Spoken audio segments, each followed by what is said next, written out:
और बच्चों, आपकी तैयारी कैसी चल रही है?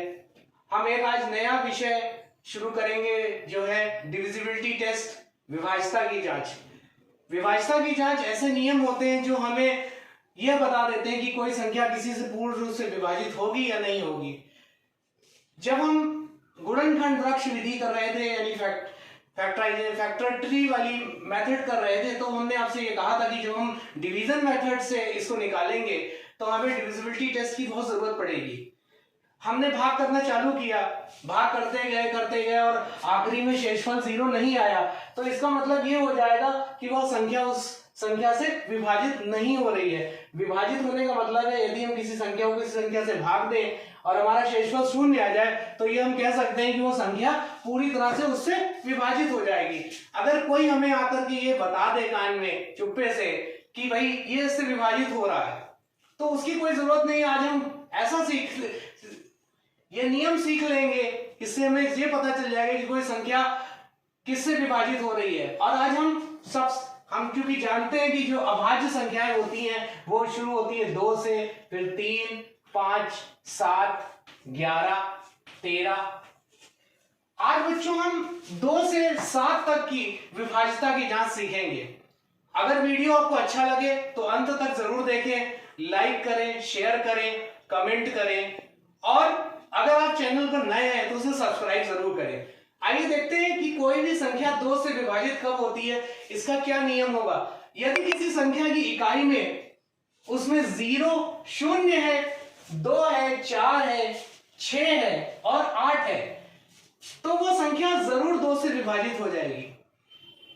जैसे 10 की इकाई में 0 है, 20 की इकाई के अंक में 0 है, 22 में इकाई का अंक 2 है, 34 में इकाई का अंक 4 है, 56 में इकाई का अंक 6 है और 78 में इकाई का अंक 8 है। यह सभी जो संख्याएं 2 से जरूर विभाजित हो जाएंगी। अगर आप इन्हें 2 से भाग देंगे तो आप पाएंगे कि शेषफल 0 आएगा। तो ये प्रक्रिया ना करते हुए हम सीधे देखेंगे कि जिन संख्या की इकाई में 0, 2, 4, 6 और 8 आ रहा है, हम ये मान लेंगे कि वो पूरी तरह से 2 से विभाजित हो जाएंगी।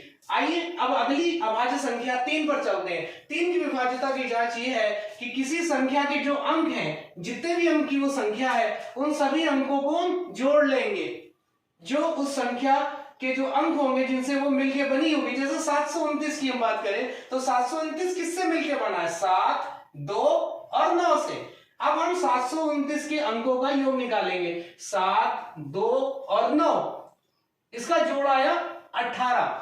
और अगर हम देखें तो 3 6 18 या 3 6 18, तो अगर हम 3 से 16 को डिवाइड करेंगे तो हम देखते हैं 6 टाइम जाएगा और शेषफल यानी रिमाइंडर 0 बचेगा। इसका मतलब ये पूरी तरह से जो जोड़ है, जो सम आया है डिजिट्स का, वो 3 से डिवाइड हो रहा है। इसका मतलब ये संख्या चाहे कितनी भी बड़ी हो, 3 से डिविजिबल जरूर होगी, विभाजित जरूर होगी।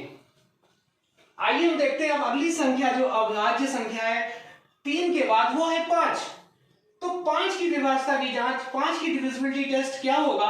यदि किसी संख्या की इकाई में इकाई का अंक 0 है या 5 है, उसकी यूनिट प्लेस में 0 या 5 आ रहा है, तो हम कह देंगे कि वो संख्या 5 से डिविजिबल होगी। आइए उदाहरण के लिए हम देखें कि 15 की इकाई के अंक में यूनिट प्लेस 5 है और 5 3 15। अब इसको डिवाइड करेंगे, आपको शेषफल 0 मिलेगा, रिमाइंडर 0 आएगा। इसका मतलब ये पूरी तरह से विभाजित हो जाएगी। तो यहाँ हम ये बिना भाग किए जान सकते हैं कि कैसे संख्या हमारी 5 से विभाजित होगी। और अब सबसे जो अंतिम इसके बाद जो संख्या आएगी वो 7 है। 7 का डिविजिबिलिटी टेस्ट बच्चों बहुत ही अलग सा होता है, बहुत कम किताबों में ऐसा दिया होता है। आइए देखते हैं 7 की डिविजिबिलिटी टेस्ट क्या होगी। हमने कोई संख्या ली, यहां पर हमने 91 को लिया और 91 का यूनिट प्लेस है 1 यूनिट प्लेस को हम 2 से मल्टीप्लाई करेंगे और 2 से मल्टीप्लाई करने पर हमें 2 मिलेगा। अब हम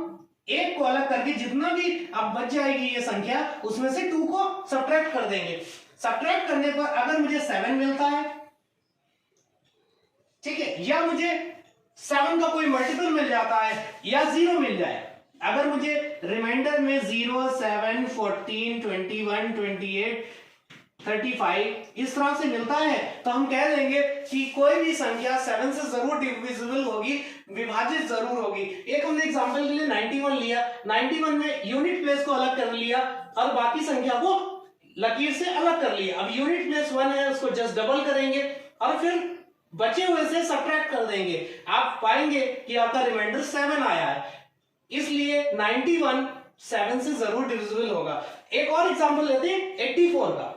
84 में हमने लकीर खींची, इसके यूनिट प्लेस को अलग करा, यूनिट प्लेस पर 4 था, 4 को जस्ट डबल करा और सब्ट्रैक्ट कर दिया बाकी बचे से। आप देखिए यहां पर रिमाइंडर 0 आया है। इसी तरह हमने एक और सवाल लिया हुआ है 2401। यहां पर यूनिट प्लेस को डबल करेंगे तो 2 आ जाएगा, सब्ट्रैक्ट करेंगे तो हमें 238 मिलेगा, 238। अब इसकी यूनिट प्लेस को अलग करेंगे 8 को जस्ट डबल करेंगे 16 आएगा और हम सब्ट्रैक्ट करेंगे तो हमें रिमाइंडर 7 मिलेगा। तो अगर ये पूरी हम प्रोसेस तब तक करते जाएंगे जब तक हमको रिमाइंडर 0 7 का कोई मल्टीपल ना मिल जाए, यानी 0 7 14 21 28 एंड सो ऑन, कोई भी मल्टीपल मिल जाए या 0 मिल जाए तो संख्या 7 से जरूर डिविजिबल होगी। इस तरह के टेस्ट हमको एचसीएफ के सवालों को करते समय, एलसीएम के सवालों को सम करते समय, लासा या मासा के सवालों को करते समय, हम इंडिसेस निकालेंगे घातांक के सवालों को करते हुए। इसी तरह हम जब क्यूब रूट निकालेंगे तो उसमें इसकी जरूरत पड़ेगी। स्क्वायर रूट को निकालते समय डिविजिबल मेथड्स, जो डिवीजन मेथड से तो हमने पढ़ा था, लेकिन अगर हम प्राइम फैक्टराइजेशन मेथड से करेंगे या हम किसी भी संख्या के प्राइम फैक्टर निकालना चाहते हैं, आवाज गुणनखंड निकालना चाहते हैं, तो हमें डिविजिबिलिटी टेस्ट जरूर आना चाहिए। जिससे क्या होगा कि सबसे पहले हम 2 से डिविजिबिलिटी टेस्ट चेक करेंगे। अगर 2 का डिविजिबिलिटी टेस्ट नहीं लागू हो पा रहा है तो हम 3 पर चले जाएंगे, 3 से डिवाइड करेंगे। 3 से नहीं हो रहा है तो हम 5 पर चले जाएंगे, 5 से नहीं होगा 7 से चले जाएंगे, उसके बाद 11 होगा, फिर 13 होगा, फिर 17 आएगा और उसके बाद 19 होगा और बढ़ते ही चला जाएगा। तो अगले वीडियो में हम देखेंगे कि 11 से 19 तक की डिविजिबिलिटी टेस्ट क्या होते हैं, उनको हम कैसे करेंगे। और ये अगर वीडियो आपको पसंद आया हो तो इसको जरूर लाइक करें, शेयर करें। अगर आप चैनल पर नए हैं तो उसे सब्सक्राइब जरूर करें, बेल आइकन का बटन जरूर दिखाएं ताकि बेल आइकन के आपको जो नए वीडियोस के नोटिफिकेशन आपको मिलते रहेंगे। बेल आइकन को जरूर प्रेस करें। आपकी परीक्षा की तैयारी शुभ हो। धन्यवाद।